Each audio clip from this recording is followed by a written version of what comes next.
Hey guys, welcome to Calculus Daily, episode 22. We're looking at 2012 and we're looking at just achieved questions today. And so here we go. All right, so the first question we've got here is solve this equation and then express your solutions in the form of z equals a plus bi. So I'm going to use the quadratic formula here.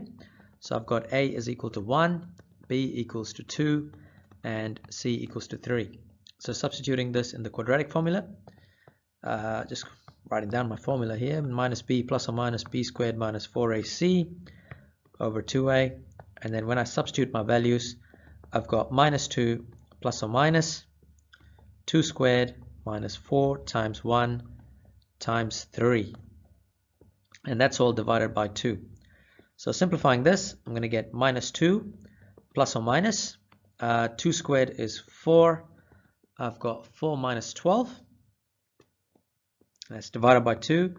So z is equal to minus 2 plus or minus square root of negative 8 over 2. Now at this point, just remember that I can replace negative 8 with 8 times I squared because you've got negative 1 equals I squared. So I'm going to replace this with 8I squared, and that's divided by 2.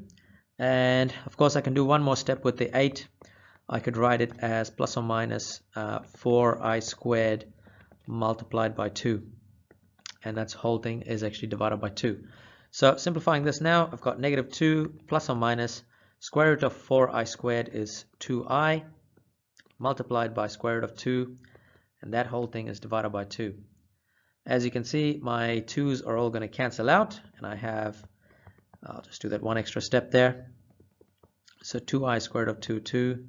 And you can see all the 2's cancelling out to get negative 1 plus or minus square root of 2i as my final answer. Okay, next question. All right, in this question, you've been asked to write x in terms of p. There's a couple of ways of doing this question. You could actually do it in terms of log. But I'm going to show you guys another way that I actually picked up. Well, you might actually find this one a lot easier, but let's see. So if you were to do this as with log functions, so you've got 3x plus 1 equals 8 to the power of p. So what you could do is take logs on both sides. So this will be log 2 of 3x plus 1 equals log of 8 to the power of p. And this could be rewritten as 3x plus 1 log 2. And then on this side, you're going to get p log of 8. And of course, you could write this as p is equal to 3x plus 1. Oh, actually, sorry, we're trying to prove p x in terms of p. Okay, so I've actually done that incorrectly. Okay, let's see. I'm just going to leave it as it is. Log 2, so I can write 3x plus 1 is equal to p log 8 divided by log 2. And then 3x is equal to p log 8 over log 2 minus 1, which means I could write x is equal to p log 8 over log 2 minus 1, and the whole thing divided by 3. Now I'm sure there's many variations of this particular answer, but I was going to show you guys another method to do this. And the second way of doing this is something like this. We have 2 to the power of 3x plus 1 equals 8 to the power of p. Now 8 can be written as 2 to the power of 3. So that's what I'm writing 8 as, which means in the right hand side I can now write this as 2 to the power of 3p. And on my left hand side I have 2 to the power of 3x plus 1. Since the bases are the same, the powers must equal each other. So I can literally say 3x plus 1 equals 3p. Rearranging this, I get 3x equals 3p minus 1, and x is equal to 3p minus 1 over 3, or simplifying it, I get p minus 1/3. Cool, that's it for this session. Well, not this session, this question. Let's go to the differentiation question next. Okay, so we got two achieved questions here with differentiation. So with the first question, I'm going to get rid of the square root symbol, and I'm going to write it as 3x squared plus x to the power of half.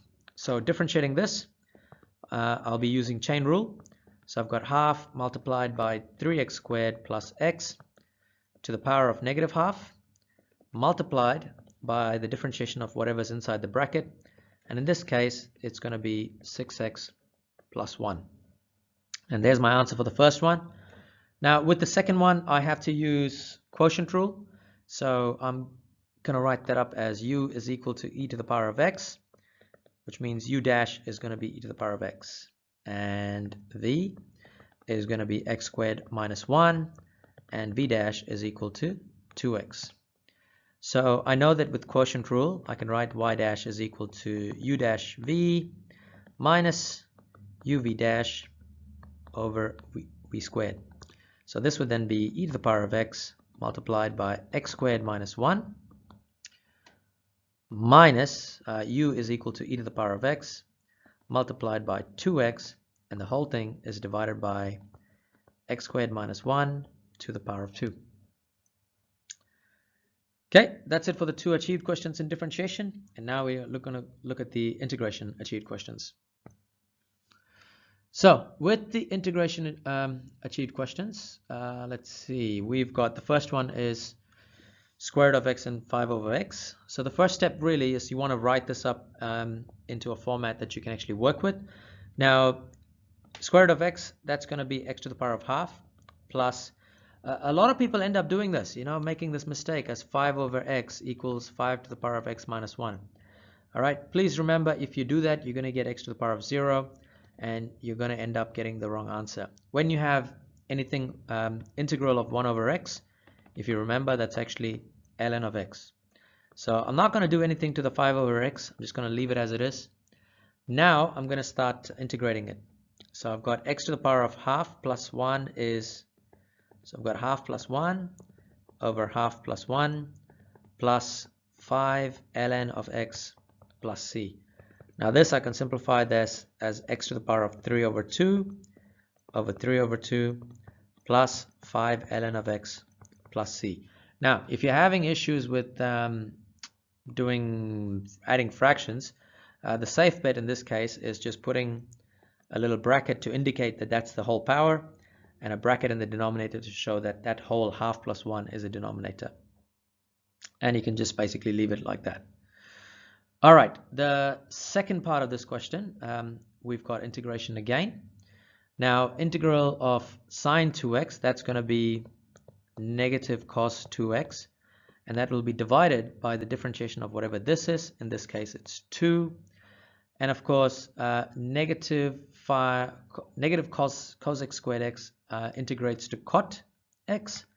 So this will become plus 5 cot 3x divided by the differentiation of whatever the little inside the bracket is, which is 3x. So the differentiation of 3x is 3. So we've got that there. And of course, don't forget your constant, which is your plus c. Cool. And that's all for this session, guys. Any questions, pop it in the comments below. But apart from that, thank you for watching.